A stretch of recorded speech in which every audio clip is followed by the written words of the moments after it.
John Kennedy was the kind of man everyone admired from afar but few truly knew. A successful architect with a sleek house in the heart of Boston, he lived a life that many dreamed of: a loving wife, 2 kids in private school, and a career that earned him both respect and envy. Yet, beneath the surface of polished marble floors and luxury cars, John carried something he didn't often talk about: an emptiness that no success could fill. Every evening, as he returned home from work, his house would be spotless, his clothes neatly ironed, and dinner waiting on the table. The woman behind that quiet magic was Maria, his maid. She was in her late 40s, soft-spoken, polite, and always smiling, no matter how tired she looked. She rarely spoke unless spoken to, and John, like many busy people, had never really paid her much attention. She was just there, reliable, invisible, constant. But one day, something about her caught his attention. It was a small detail: her shoes. They were old, worn out, nearly falling apart, yet she kept them meticulously clean. As he watched her quietly mop the floor, something in John's heart stirred. He had the sudden, uneasy realization that he knew almost nothing about the woman who had been working for his family for nearly 5 years.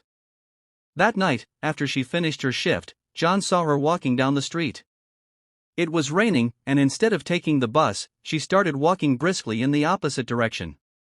Out of curiosity and a strange, growing sense of concern, John decided to follow her. He kept a safe distance, driving slowly behind her in his car.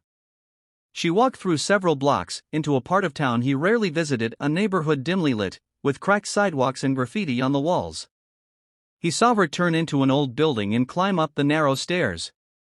The sign on the entrance read "Community Shelter for Abandoned Children." John parked the car and followed her inside, quietly. What he saw made his breath catch. Maria was surrounded by a group of children, maybe 15 of them, their faces lighting up the moment she entered. They ran to her, hugging her legs, calling her Mama Maria. She smiled, kneeling down to hug each of them, her tired face suddenly glowing with warmth and life. John stood there, watching in silence as she took out a bag of groceries, setting them on the table. Then she pulled out a small birthday cake and placed candles on top. The kids cheered. She clapped her hands and began to sing "Happy Birthday" to a little girl who couldn't have been more than 6. The girl blew out the candles, and everyone laughed, their joy echoing through the shabby room.